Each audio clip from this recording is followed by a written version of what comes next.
So PlayStation 4 exclusive Concrete Genie came out not that long ago. How many of you are playing that game?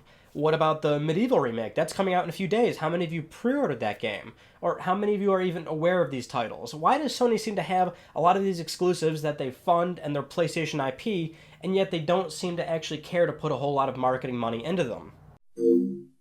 And this isn't really meant to be an isolated example of these two games, but it is a question that is often posed the past few years when Sony releases a lot of these smaller scale titles. And, the thing is, they might not even be considered that small scale. A lot of these games come out $15, $20 some odd dollars, sometimes upwards of $30. In the example of Concrete Genie and the Medieval remake, they're both coming out at a subpar price, but they're brand new games. But still up there, right? They're not handing out these games for $10. But even then, if we go back to as early as the PlayStation 3 days on the PlayStation Store, you saw a lot of downloadable titles that were Sony funded, whether they were from first party or second party. They were exclusive IP that Sony still owns to this day. They could release another game if they want to, but you've got a lot of these IP like Gravity Rush, like Concrete Genie, even something that is on a much larger scale like Dreams, but it's more of a niche title that is not going to move the same amount of numbers as the next God of War or the next Last of Us.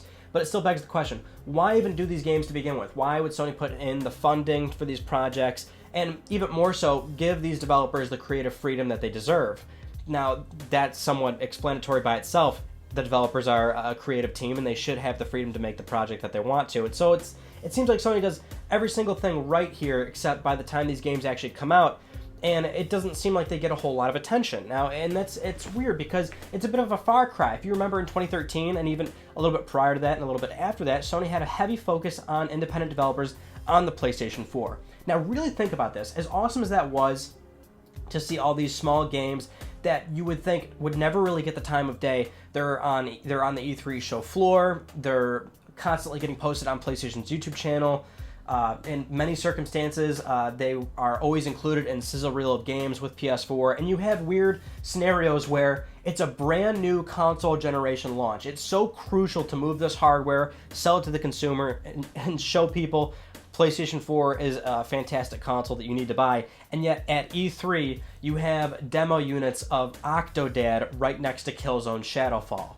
It's weird and polarizing, but at the same time, it was awesome. I loved that, and I think a lot of people did, although on the other end of the spectrum, because of such a heavy push with independent developers, you had a lot of scenarios where gamers were somewhat getting fed up with it, right? It almost felt like it was getting shoved down a lot of people's throats, and so for a lot of gamers, understandably, that's not their kind of thing, right? They're not into those titles. They might be the kind of consumer that buys a handful of $60 full retail games throughout the year, and that's really it, right? They don't really venture into the PlayStation Store unless they're buying DLC or season passes and whatnot. There's nothing wrong with that. That's a certain type of consumer, but they still might follow PlayStation on social media. They still might see commercials every so often, and they might get somewhat of a bad taste in their mouth from always being shown these games that they don't necessarily care about. So I feel like when it comes to this conversation as to why Sony funds a lot of these games, there's a bit of a middle ground that we have to look at here. Because there has been a pretty good narrative lately of why would Sony do so much with these games, and yet at the end of the day, they come out, they only move a handful of copies, and then you beg the question, well, why didn't Sony market them more, and they would have sold more? That's the thing. To be honest, I don't completely buy into that narrative entirely. The thing is, you still always have to look at it from a business perspective. The thing is, these games are smaller budget, right? So the break even on these titles isn't nearly as high as these bigger budget AAA games. So you almost have to beg the question, why would Sony put in a severe amount of marketing dollars when they know that it just wouldn't move nearly as many copies? Again, Concrete Genie I think is a good example because it did just come out, and it is a very obscure title that is for a certain group of people that are into artistically approached games. I don't think anybody's really arguing that that game's not going to be for everybody. It's definitely for a certain type of person that would be interested in that kind of title. And so you have to wonder how much marketing really makes sense for a title like that when it's coming out at $30. Pixel Opus, which is a Sony-owned studio, is a small team. It was a group of about 12 people. And actually, that history is a bit interesting because the way that we learned about Pixel Opus was during Sony's 2014 Gamescom conference, I believe, where they just straight up said, hey, look at this game. It was Entwined, a game about a bird and a fish that are in love. And they just stealthily dropped it on the PlayStation Store during that conference. The game's out right now. there's no marketing push for that game except that it's shown right during the Gamescom press conference. But that was Pixel Opus's first game, so Concrete Genie would be their second one. But, you know, Concrete Genie, and then you have other Sony studios like Japan Studio that their entire history, more or less, is always working on titles that are a bit more on the lower end scale of how much reach they have. You know, it's things like Gravity Rush, things like Tokyo Jungle, or some of the recent PlayStation VR projects. You've got London Studios, speaking of PSVR. London Studios has been doing a lot of PlayStation VR stuff lately, but their history is the SingStar franchise, which has a wider reach, so it's understandable why SingStar had a much bigger push throughout their history. But, you know, the London Studio, as of right now, is kind of in that weird space right now where they're doing stuff that doesn't appeal to a wide range of people. I think that's where we have to look at it. These games are here. Sony enjoys funding them. They love releasing them. They love bolstering their library. And then you have them come out and you wonder, why isn't Sony talking more about them? But there's a little bit of give here. How much should they talk about them?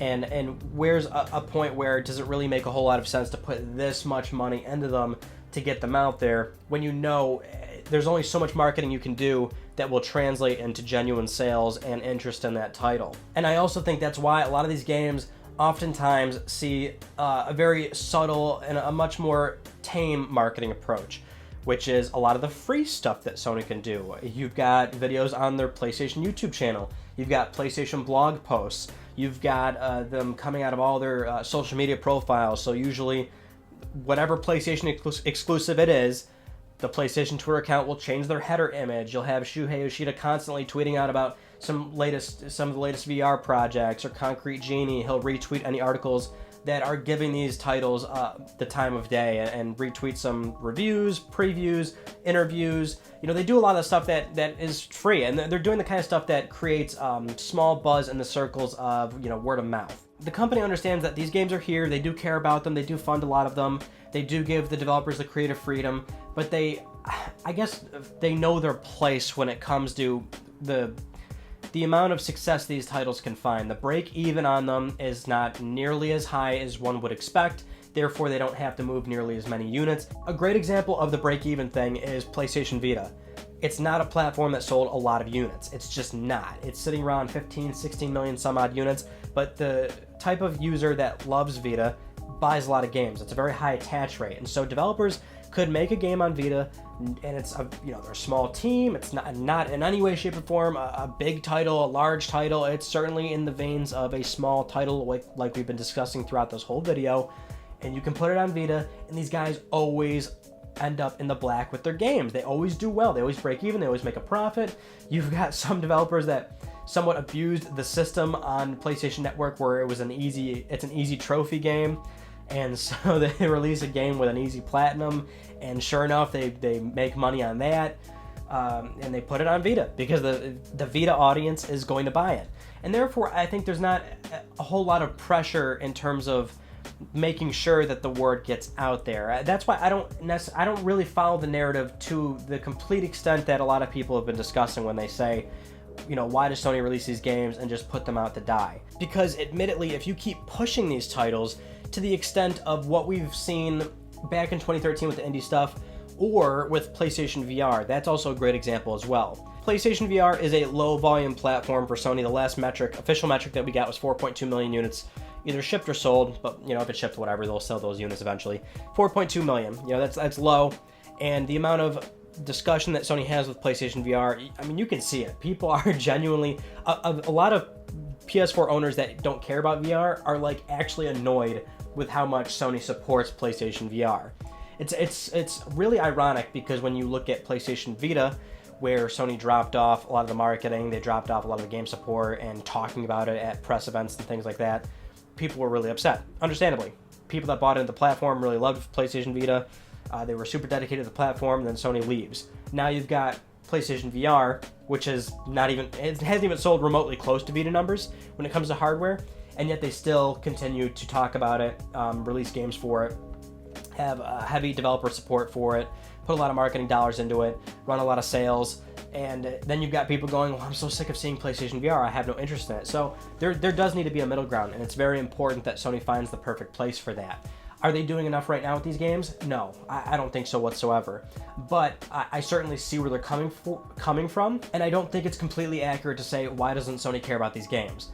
Clearly they do, and the history is there. The games are there. I mean, there's so many of these really great gems in the PlayStation lineup that, again, Sony funds these titles.